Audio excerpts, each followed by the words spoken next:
All right, well, welcome back to my channel, Healthy with Nicole. I'm so excited to have one of my favorite companies today on the show, and I have been buying this product from your company, from Primal Pastures, for a couple years now, and it's a staple. It's always in my freezer. I love it, and I eat it probably almost every single day. So thank you again for your time today and coming on to tell us all about your farm, Farmer Rob. Welcome. Yeah, thanks for having me. I'm super excited to be on. Cool, thank you. Just for our viewers, could you give a little bit of introduction about yourself, your professional work, and how you became a farmer?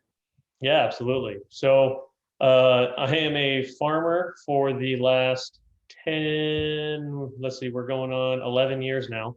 I had no farming experience whatsoever when we got into it. We started with a few chickens in the backyard at my parents' house. Essentially, we had gotten to a point where my brothers, my dad and I, we were all having different health issues. I was having digestive issues, allergies. My dad was having, basically he was 300 pounds. He was overweight, having all these chronic conditions. My brother-in-law had Lyme disease. So we all kind of started looking into what we were eating, trying to heal it through one, our gut, and then two, and what we were putting into it. So that's kind of what started Primal Pastures. We did it with the idea of we were just going to raise food for ourselves and our families. And then people started finding out about what we were doing. They started getting interested, and it slowly turned into the business it is now. Yeah. In the interim, while all that was going on, I went to PA school, physician assistant school. So for the last 7 years, I've been working in inpatient medicine at the local hospitals, taking care of patients. And so that's kind of been intertwined with what we're doing now. And it's played a major role in why we continue to do what we do and how we do it. Yeah, that's interesting because I also work in the medical field, and I have a different perspective, being not a clinician, but more on population health management. So I see all the data reports of what's happening with people, and it's all about chronic conditions. I mean, that's the majority of what's wrong with our population. We've got tons of obesity, tons of diabetes, and a lot of heart disease. And also newer epidemics around mental health and really pressing things that I think people aren't really connecting so well the dots to the standard medical nutrition advice to what's happening. I mean, people are following the advice of eating more grains and veggies, and they're not getting any healthier. So that's kind of my fascination with the animal foods that you grow. Right, absolutely. Yeah, what are you seeing in terms of connection of illness in the workplace? How does that connect with what you do in the farm? Yeah, so a majority of what we see are all inflammatory diseases. They're all basically second to diet. If you have, on average, say I see 15 to 20 patients in a day at the hospital, I would say 95 to 100% of them are chronic conditions, all likely linked to inflammatory conditions, all of which with diet and exercise could easily be mitigated. Yeah, what are people eating when most of your patients that come in with these issues? What are they typically eating? Yeah, so there's two sides to that. So there's what they eat outside the hospital. So I'll have patients I see in the emergency room who have, a Big Mac sitting next to them, a sleeve of Oreos, a box of Cheez-Its. Everything is ultra processed. I'll have diabetics with a liter of soda next to them. And you sit there and you talk to them, they're like, I know I shouldn't drink it. And you try to educate them on, yeah, not only should you not drink it, but this is why you shouldn't drink it. The success rate of those conversations is very low. I think a lot of it is just how Western medicine's been designed, is just Western society in general is kind of instant gratification. And if they can take a pill that kind of slows the process down, then they're okay with that, even though, eventually it's going to reach a tipping point. And so, yeah, it's scary to see I can't even imagine what they're eating outside the hospital, because they come in and we at least we put them on a diabetic diet, which for a diabetic person or a cardiac diet, but you look at what's still allowed in the hospital by those standards is incredible. So I'll Yeah. walk in and I'll have a diabetic patient on a diabetic diet and they're eating waffles with syrup. Hmm. And I'm like, how is that going to help this patient who's diabetic? And Yeah. it's not. And so it's so intertwined in the medical system where it's not what we're putting into our body, it's how we take a medication to solve it, how Yeah. we can have this surgery to cut off some of our toes, and that was the problem, not Right. the diet or the nutrition that caused those toes to get infected. Yeah. And so there's I've had good conversations. I've had patients who just didn't know, and they've listened and they've made changes and they've done well. But overall, I think it's just the way culture and society is. It's that instant gratification where you can teach them and you can educate them, but they just don't want to do the work. Yeah, for sure. I've been a health educator for 20 years, and in my experience, people actually do know better. Like you say, they know that the processed foods aren't good for them. But beyond that, they kind of know that too much sugar is not a good idea. Sodas, processed foods. That's pretty simple and for people. Um, so I don't think it's a question of educating them. I think it's like the lifestyle habits. Yeah. Also, there's a lot of confusion, and I kind of thought this would be a good place for you to talk about. Maybe this is how you started, getting more involved, but blending the work in the hospital with your farming work. People are very confused about whether or not animal foods are healthy, Mm-hmm. and there's been for 40 or so years a pretty large demonization of meat, animal products, eggs, milk, and cholesterol. Can you talk a little bit about what, your experience and knowledge now that you're a farmer? Yeah, absolutely. So, I mean, especially over the last 10 years, you look at just the crusade against red meat. Everywhere you look, red meat's terrible. Cholesterol's terrible for you. Eating eggs is terrible for you. I mean, you have an egg, which is the perfect protein. It builds life, and you've demonized it. Um, and and part of that is because of how they raised animals previously. If you take a chicken and you put them in a grow house and you feed them a bunch of junk, it's not in a healthy environment, you're going to get a pretty unhealthy product out. So the same goes for cows. If you put a whole bunch of cows in a CAFO or a feedlot and you feed them a bunch of grains, which they're not designed to eat, and they're standing in their manure for 3 months of their life, uh, getting pumped full of antibiotics just to stay alive, yeah, if you eat that, it's not going to be good for you. But to demonize the animal is wrong because it's the way they're being raised, not the animal. You take that same cow, you put them outside on pasture their entire life, let them eat grass, let them graze. You have a much better balance in your omega-3 and 6s, which the big thing we're seeing is, okay, well, if you eat too much red meat, it's going to cause cholesterol, atherosclerotic heart disease. You got to avoid that. And the truth is that's not true. You just need to eat better quality. And so if you're eating animals that are raised, the way nature designed them to be, then you're getting all the benefits of it, none of those negatives. Mm-hmm. So ultimately, you have all this misinformation. And I don't want to call it misinformation because there are studies that show that red meat raised in that way is not healthy. And it's not. It's putting regular fuel in a Lamborghini. You know what I Right. mean? Like, why would you ever do that? You need to get these animals that are raised outside, let the cow be a cow, basically. Mm-hmm. Mimic nature. The world's been around a lot longer than us. We're not going to reinvent the wheel. Let nature do what it's designed to do. And so it does bother me when they say that red meat's killing the earth. The cow farting is not causing global warming. Right. You put cows outside on pasture, you're going to sequester. Here on our farm, we sequester far more carbon than any of our cows could ever put out. It's healthy for the soil, it's healthy for the animal, and it's healthy for the consumer. It's not the red meat that's bad for you, it's how the red meat's raised. Mm-hmm.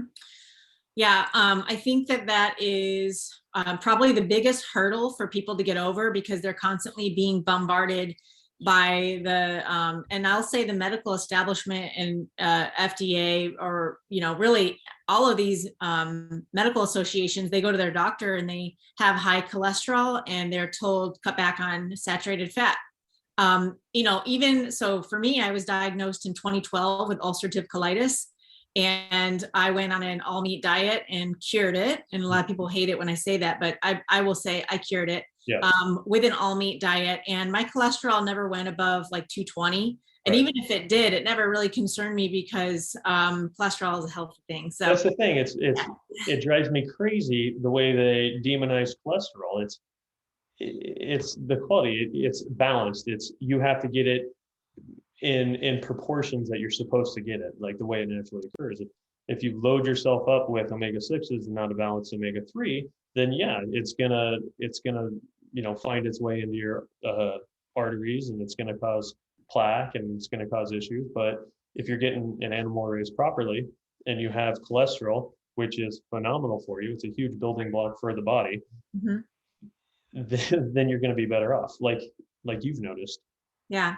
So I was told by my physician, who was a gastroenterologist specialist, that it didn't matter what I ate, it wouldn't help or improve or affect at all my digestive disease. And I find that to be absolutely astonishing. My crusade now is to try to educate people so that they don't have to live with inflammatory bowel diseases, because I do believe it can be cured. Right. But I've tried to reach out to numerous gastroenterologists to try to collaborate with me in some way to educate patients, but I've been really hitting a wall there. Do you see the medical establishment ever really embracing this?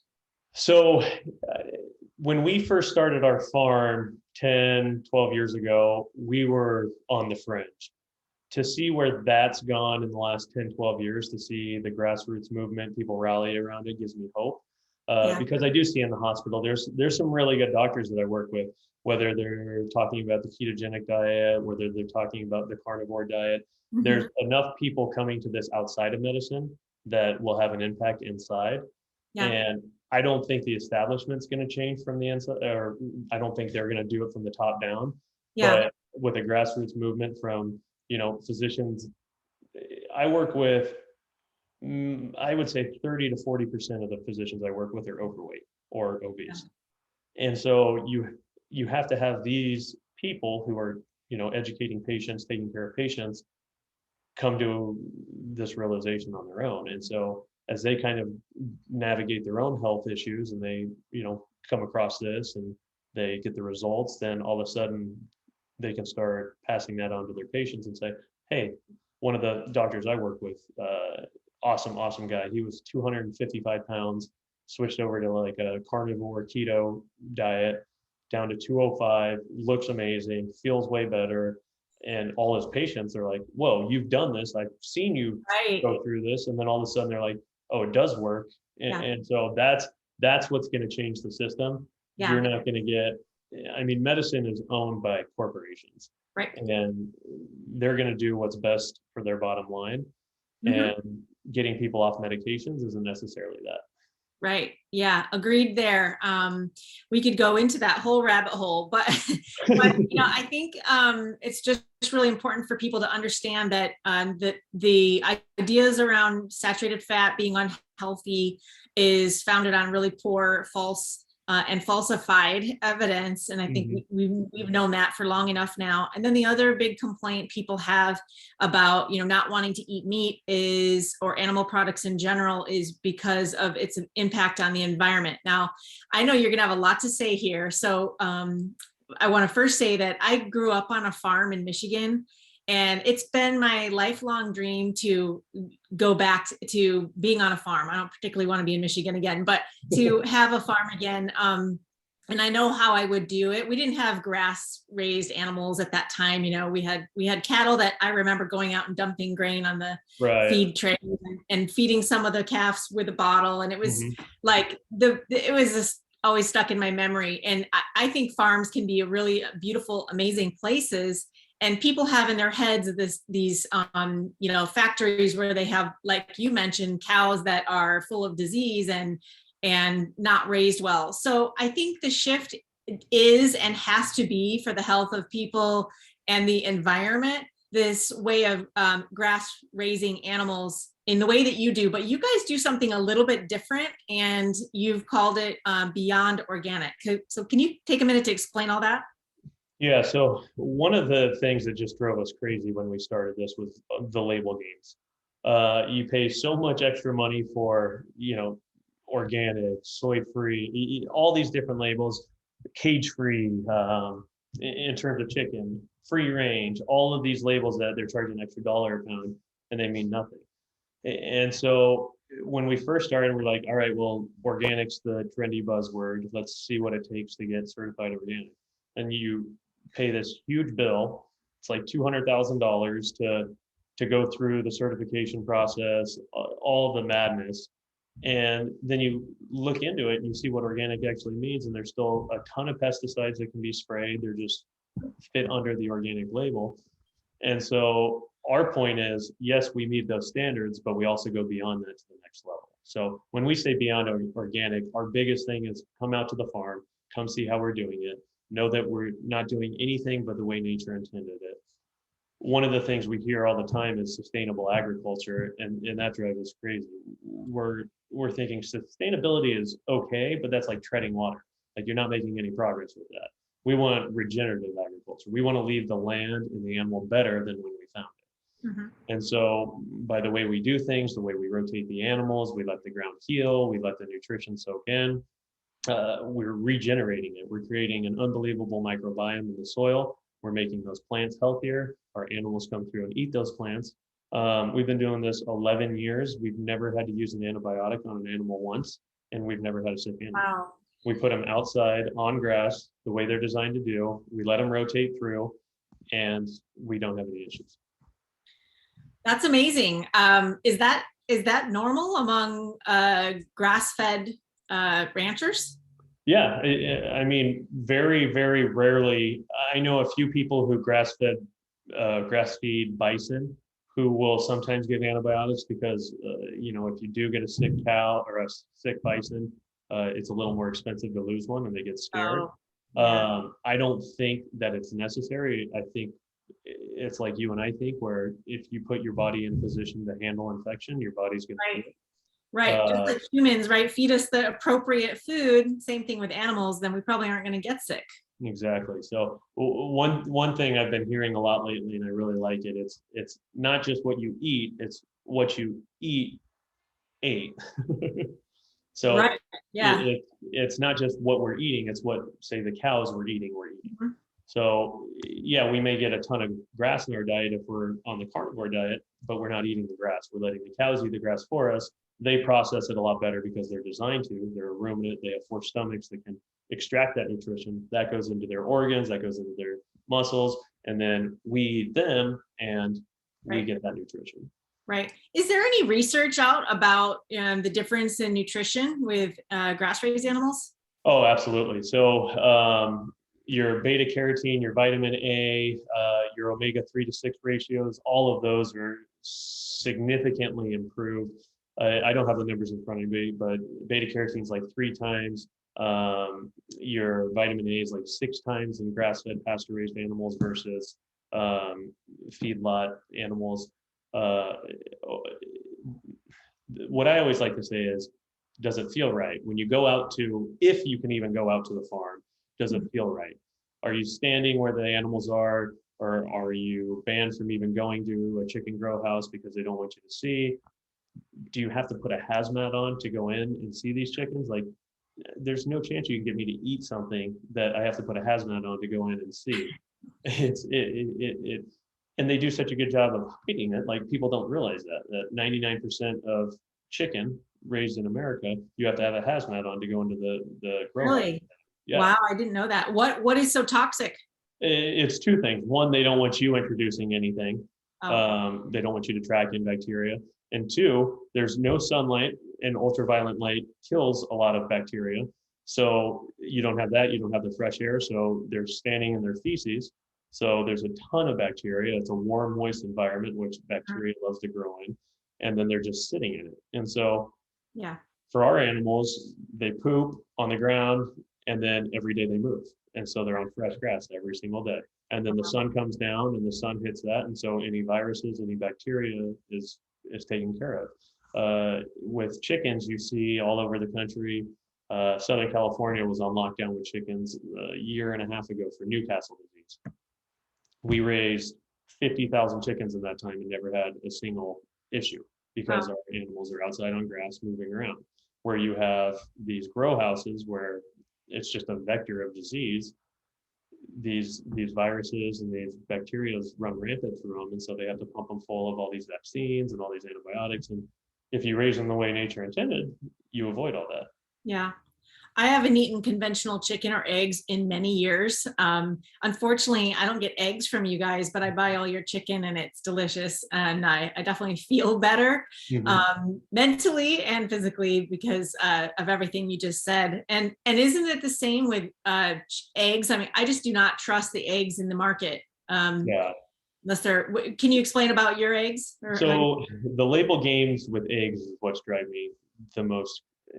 I get unbelievably upset with it. And we call it the USDA, and their standards are just atrocious. So think about this. We talked about it a little bit. 99.9% of chickens in America are raised in a 100 by 40-foot house. And you have 20,000 chickens on there. They lay down wood chips, all their food and water in there. That is a conventional fed chicken.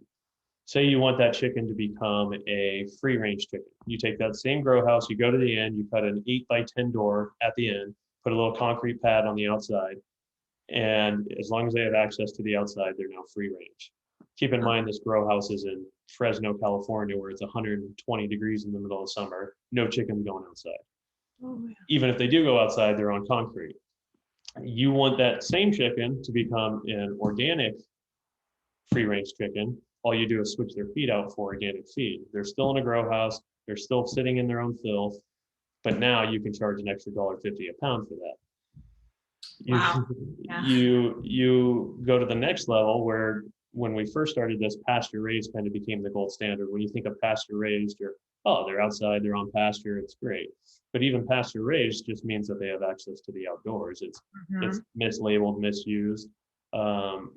The most important thing you can do is see where your food comes from. So Primal Pastures has always had transparency as one of our core values. Yeah. You want to come out and see the way we're raising animals, we encourage it. It's Yeah. our best marketing. Like if you come out and see what we're doing, you get excited about it, you tell people about it. That's what we want. And so in eggs, it's even more important because you'll see vegetarian fed eggs. And that drives me crazy too, because basically what vegetarian fed means, chickens before would start eating each other because they're on top of each other. They have to sear their beak off when they're in these grow houses, otherwise they peck each other to death. Yeah.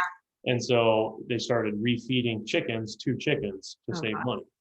And so then they got this huge thing where, we'll just call them vegetarian fed to show that we're not giving them any meat, which is crazy because chickens are definitely not vegetarians. You watch a chicken out in its environment, it's picking, scratching, eating bugs, worms. Yeah. Our chickens, if our livestock guardian dogs get like a rabbit or something, our chickens will try and eat the rabbit. They'll eat snakes. Like they're designed to pick and scratch and peck. One of our shirts that we wear, it says bugs, not drugs. And so we encourage our chickens to eat the bugs and avoid antibiotics. And so with eggs, it's the same way. We do supplement our chickens, but we give them an organic, soy-free, corn-free feed. Chickens can handle corn and grains better than humans. They have a gizzard to where they actually sprout those grains, and then they have rocks in there that help grind them up. And so they do digest grains a little bit more, but it's not necessary. So we keep corn. We're pretty much a grain-free feed. And we have a lot of customers with sensitivities to those. And so sometimes if you're really sensitive, it'll transfer into the meat. And so we don't even do that. So our eggs and our meat are all corn and soy free and organic. Yeah. Wow. There's just no substitute for knowing your farmer. I feel really lucky to be just being able to have a conversation with you. It just doesn't happen in most cases. And the last time I had that was 40 years ago, growing up on a farm when my farmer was my grandfather. So Yeah. um, Well, and that's the thing. I mean, that's how it was 100 years ago. At least one person in your family were out there farming, ranching, something. mhm. And now we're so far removed from where our food comes from. I have neighbors at the farm who refuse to accept that the cow in the field is this ribeye that they bought at the store. They're like, no, it just comes packaged. That's just how it is. And you're like, that's not quite how it works. Yeah, exactly. Well, one more question for you, and this is a little bit uh, maybe some speculation here, but there's a lot of concern right now about food security and food shortages, especially. We are in some pretty crazy times. I, for one, am nervous. That's why I've got my freezer outside and in the kitchen completely stocked full. But what are your thoughts around that, and any advice? Yeah, I mean, it's out there. It's real. We're seeing it. It- Part of the issue is one, the supply chain. Two is you're starting to see these diseases run rampant. Anytime food and nourishment is what we need, it's essential to us surviving. It blows my mind, and this is 10 years removed from not knowing how to farm, that people don't want more control over that, to really understand and take action on that and say, all right, I'm not going to be able to live if I don't know how to process an animal, or if I don't know how to grow my own food, if I don't know how to do this, I don't know how to do that. And we become so far removed where instead of say, hey, I've got, an area in my backyard where I can have some backyard chickens and a small garden, that is so foreign to Americans now that if we do get to this food shortage that could definitely be coming, we're going to be in a lot of trouble. And if you don't have local farms producing, you're getting all your chicken from Georgia, where a majority of chicken, Texas, Mhm. Arkansas, Alabama, all those places where most of the chickens are raised in these grow houses. All of a sudden, that chicken can't get to you. What are you going to do? Right. Yeah. So it is very real, and it definitely could be a thing. And it would be very wise of people to, one, link up with a local farm, or two, start doing the research to how to sustain yourself. Yeah, maybe we need some backyard chickens, and that made me think of something. Do you guys ever do any kind of classes or education on the farm about teaching people how to do this stuff? So we used to all the time. We just got onto a new farm and we're kind of getting it up and running. I would love to do that again. Education's always been huge. We've had a ton of customers who have gone out and done their own homestead after coming out and visiting us. Like that's so fun to us. That's so awesome when we can get like-minded people out doing what we're doing. So we definitely want to. We've done chicken processing classes. We've done how to break down a whole animal, different things like that. Different ways to rotationally graze, how to do this the way nature intended it, and I would love to get back to that. And hopefully, at our new spot, we'll be able to get that going again. Yeah. Awesome. Well, you'll have to let me know if you do. I would love to help out in some way. If you need a volunteer to come over and Absolutely, we'd love to have you. yeah, cool. All right. Well, this has been amazing. I think that the listeners are going to love every bit of this, and they'll probably have some questions and content. So maybe we'll have to do this again. But thanks so much for your time, and we'll be seeing you again soon. Awesome, thanks for having me. Thank you.